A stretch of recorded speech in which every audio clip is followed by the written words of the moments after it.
I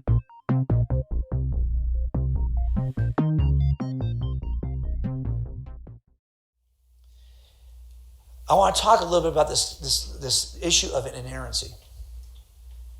What do we mean when we say that the scriptures are inerrant? You've heard the phrase before, right? Can we say this?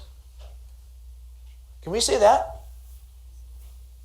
Yeah, we don't have the original manuscripts, folks. Whatever variations you're seeing, we don't have the originals. We believe the originals are the inspired Word of God without a single error. But clearly, as they got copied, variations start to take place. But lucky for us, we have a process in place to remove the variations and get back to the inerrant originals reliably.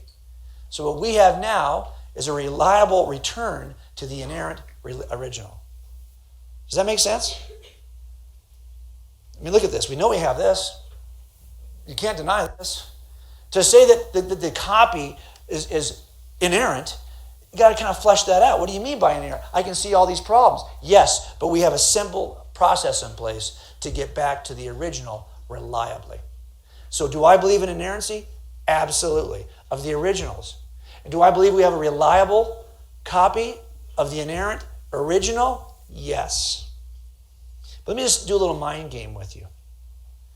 What if there was an error in here? What if there was an error in here?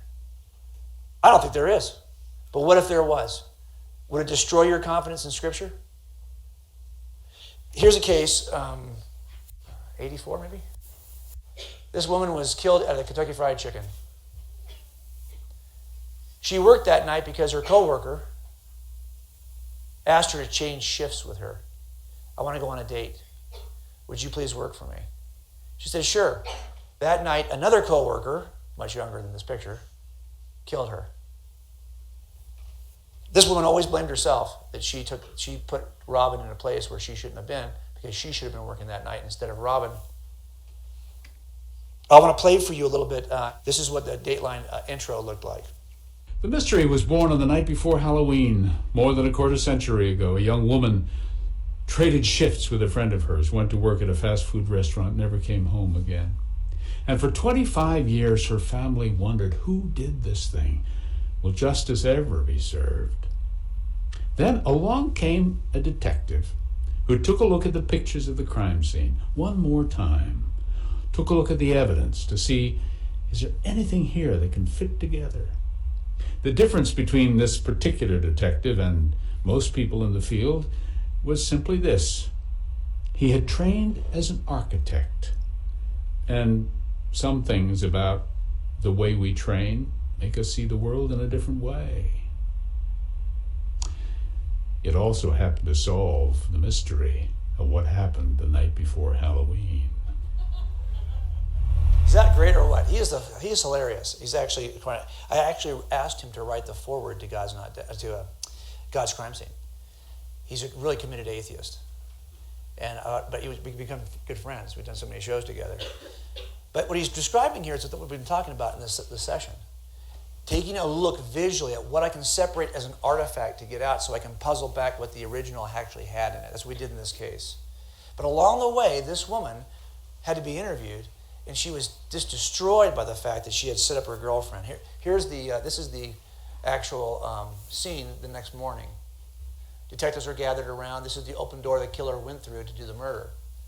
And here she is standing in front of that open door in the background, and she's just talking, and she's just a mess. And the reason why she was a mess is because when she first got there that morning, she saw Robin's car was still parked in the parking lot. And she knew that shouldn't be the case. She knew that Robin worked last night. There should be no reason for Robin's car to still be there, and she knew right away something's wrong. So she ran in through that door, and she she got to this handle. Now, in the case, one of the key questions was, Karen, was that handle locked? Was the door locked or unlocked? Because it turns out the killer was a co-worker of theirs. We wanted to know, did he have a key to get in? Was it locked? Did Robin let him in? Robin wouldn't let in somebody who wasn't a co-worker. So we needed to know, was the door locked or unlocked? And we asked this question repeatedly, and guess what? She couldn't get it right. She didn't know. She guessed wrong. Because she was so distraught that she ran from the car, right? She couldn't remember But she wasn't focused on that. The next thing she saw when she walked in was Robin's body on the floor. So she couldn't recall. So in the end, in the trial, she was mistaken about the locked door. Now, the only question I have for you is this. She's a witness. She's our witness. She's an important witness. She's mistaken about this. The defense said, you can't trust anything Karen says. She is unreliable. I can demonstrate it. She was wrong about the locked door. She's an unreliable witness. Do you think that the jury saw her as unreliable? No, they found her to be reliable, even though she was wrong about a significant detail. Why? Because a witness can be wrong about a detail and still be considered reliable. All I have to be able to do is figure out, can I explain why there's an error here? Can I explain why? As a matter of fact, this is what judges do all the time. They have a jury instruction for this. It says this: do not automatically reject testimony just because of inconsistencies or conflicts. Consider whether the differences are important or not, number one. In the scripture, decide if they're important or not. Two, people sometimes honestly forget things or make mistakes about what they remember. Also, two people may witness the same event yet see or hear it differently. Oh my gosh, that's called the Gospels. You wonder why there are differences in the Gospel accounts? Because we have a jury instruction for this. That's always the case. Thanks so much for watching our video. If it was helpful and useful to you, I'd really appreciate it if you would follow us, subscribe to our channel at the bottom link here in the video, and tell your friends. And please follow us on social media.